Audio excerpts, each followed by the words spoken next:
Subscribe कीजिए मेरे channel को इंजीनियरिंग टेक ऑफ इंडिया और बेल आइकन को दबाइए ताकि वीडियो आप सबसे पहले देखें। हेलो दोस्तों, मैं वापस आया और आपके लिए एक नया वीडियो लाया हूँ जो कि है कंट्रोल पैनल के बारे में वीएमसी के। आपको आज मैं वीडियो में दिखाऊंगा कि वो उसका यूज किस लिए करते हैं और उसका क्या मीनिंग होता है। तो मेरी आपसे विनती है कि मेरे वीडियो को लाइक कीजिए, सब्सक्राइब कीजिए, शेयर कीजिए और मुझे आपकी सपोर्ट की बहुत ज़रूरत है ताकि मुझे आगे वीडियो बनाने में आसानी रहेगी। तो चलिए दोस्तों, आज मैं आपको दिखाने वाला हूँ ये वीडियो में कि वीएमसी के कंट्रोल पैनल का यूज़ कैसे करते हैं, उसमें जो भी स्विचेस है उसका इस्तेमाल कैसे करते, किस तरह करते। तो चलिए शुरू करते हैं। तो पहले हम देखेंगे डिस्प्ले है जो प्रोग्राम में एडिटिंग बाकी सब जो रनिंग प्रोग्राम है सेटिंग वगैरह सब डिस्प्ले में शो होता है। उसके बाद में देखिए नीचे जो वाइट कलर की की है उसको न्यूमेरिक की बोलते हैं। उसमें दो एरो भी है जो जेस्चर कंट्रोल करता है, मतलब उसमें भी ऑप्शन रहता है। तो उसमें देखें नीचे ब्रैकेट में जो भी ऑप्शन दिख रहे हैं वो सिलेक्ट करने के लिए नीचे न्यूमेरिक की का इस्तेमाल किया जाता है। उसके बाद में देखिए डिस्प्ले के बाजू में कीबोर्ड लगा हुआ है जिसको प्रोग्राम एडिटिंग और बाकी सब चीज़ों में यूज़ किया जाता है। और आगे देखेंगे हम यहाँ पे CNC ऑन और CNC ऑफ, इसका इस्तेमाल मशीन बंद करने के और चालू करने के लिए होता है। उसके बाद में देखेंगे नीचे मोड सिलेक्शन, ये स्विच का इस्तेमाल करके आप अलग अलग मोड में मशीन को ले जा सकते हैं। उसमें पहला है एडिट, यहाँ पे प्रोग्राम एडिटिंग होता है, नया प्रोग्राम बनाना, पुराना प्रोग्राम डिलीट करना है, बाकी सब काम इसमें होता है। सिंगल ऑटोम यानी एक एक ब्लॉक छोड़ने के लिए जो भी प्रोग्राम है आपका एक एक ब्लॉक चेक करने के लिए, उसको वेरीफाई करने के लिए इसका इस्तेमाल किया जाता है। उसके बाद में ऐटो, जो भी मशीन की मेमोरी रहते हैं, जो डिस्प्ले पे जो भी आपने प्रोग्राम कॉल किया रहता है उसका वो ऑटो में चलता है। तो उसके बाद में MDI, मैनुअल डाटा इनपुट बोलते हैं इसको। इसमें आप मशीन को कोई भी कमांड दे सकते हैं या एक 2-3 लाइन का प्रोग्राम बनाकर चला सकते हैं। उसके बाद में देखेंगे XYZB, ये हैंडल स्टेप है, मतलब ये जो भी हम वो सिलेक्ट करेंगे वो मशीन वो एक्सिस में ट्रैवल होगी। और उसके बाद में देखेंगे जोग है, ऐसा फंक्शन होता है कि जिससे हम मशीन के पैनल के ऊपर कुछ स्विचेस लगे रहते हैं, उसके वो स्विच प्रेस करने के बाद एक्सिस मूवमेंट होता है। उसके बाद में ZRN, यहाँ पे मशीन का रेफरेंस होता है।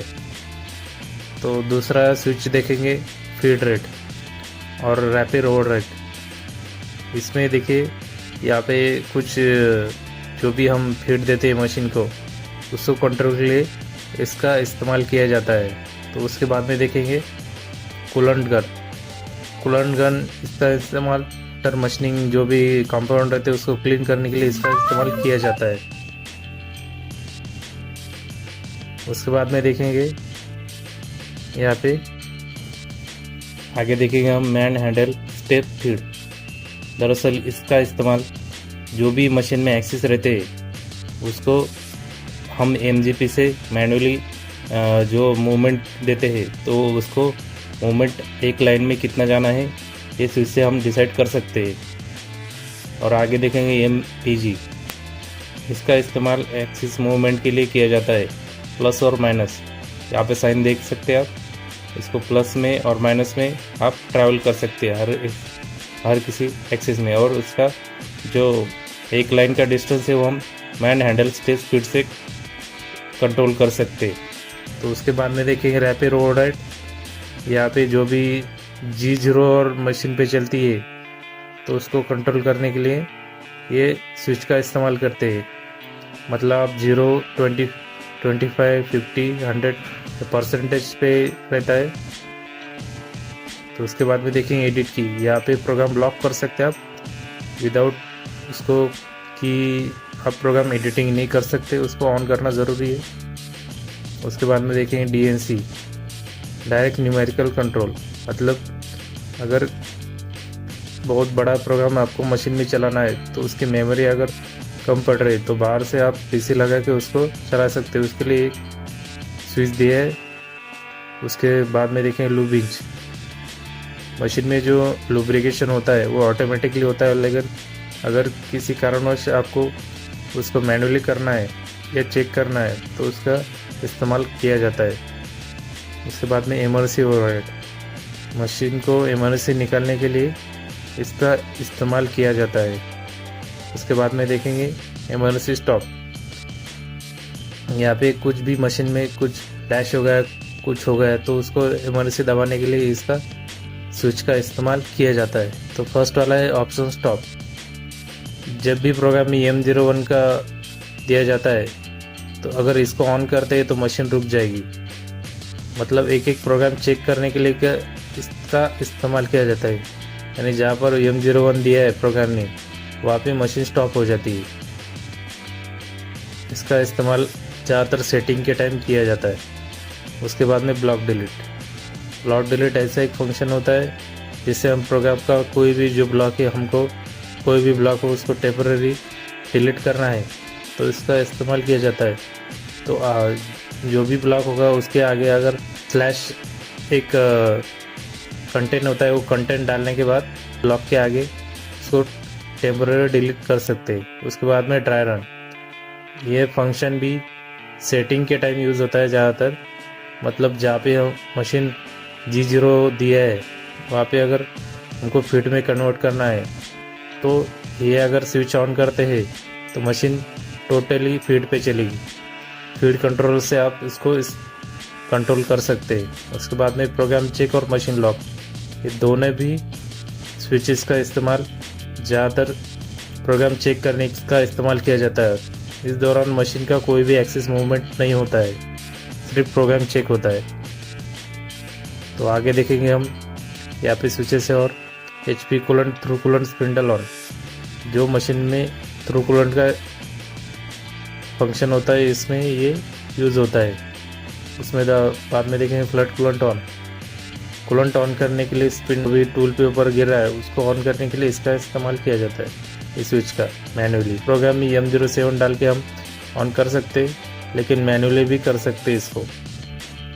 उसके बाद में कूलेंट ऑफ, ये जो भी हम कूलेंट ऑन करेंगे उसको ऑफ करने के लिए इसका इस्तेमाल किया जाता है।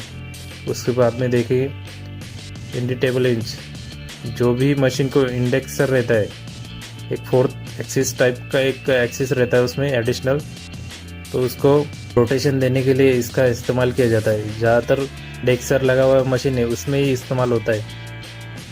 उसके बाद में टूल चेंज,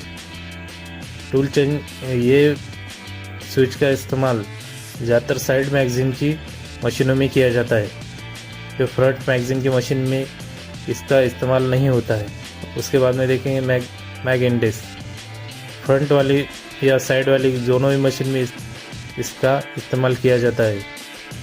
जो भी हमने टूल लगाया है मैगज़ीन में उसको फॉरवर्ड करने के लिए इसका इस्तेमाल किया जाता है, घुमाने के लिए। टूल चेंज, मैगज़ीन में टूल चेंज करने के लिए इसका इस्तेमाल किया जाता है। उसके बाद में देखेंगे स्पिंडल ऑफ यहाँ पे और स्पिंडल ऑन, यहाँ पे दोनों स्विचेस का इस्तेमाल स्पिंडल को ऑन और ऑफ करने के लिए किया जाता है। उसके बाद में फीड ऑफ और फीड ऑन, फीड ऑन और फीड ऑफ दोनों का इस्तेमाल रनिंग में भी किया जा सकता है। अचानक आप इसको बंद कर सकते हैं, ऑन कर सकते हैं मैन्युअली। उसके बाद में साइकिल ऑफ और साइकिल ऑन, दोनों का इस्तेमाल ऑटो में भी किया जाता है और बाकी जो कमांड देने के टाइम भी इसका इस्तेमाल किया जाता है, दोनों स्विचेस का।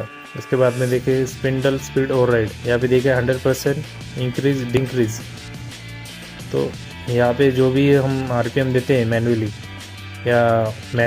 या प्रोग्राम में, उसको अगर बढ़ाना है और कम करना है तो ये स्विचेस का इस्तेमाल किया जाता है। मतलब 100 पे अगर प्रेस करेंगे तो 100 पे जो भी आप प्रोग्राम में दिया है वो लेगा मशीन।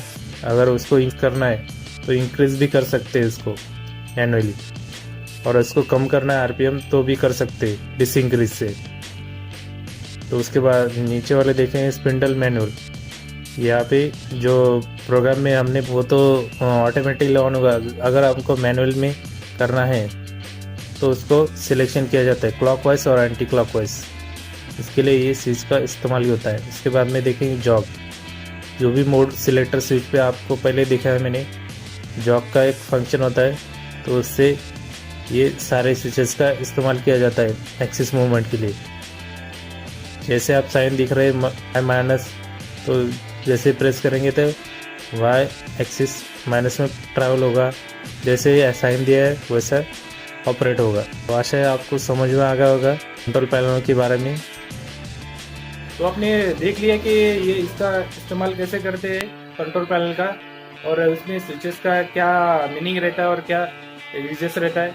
तो मेरे आपसे विनती है, अगर आपको ये वीडियो अच्छा लगा तो लाइक कीजिए, मेरे वीडियो को शेयर कीजिए, सब्सक्राइब कीजिए मेरे चैनल को, ताकि मैं और आपके लिए ऐसे बहुत सारे वीडियो लेके आऊँ।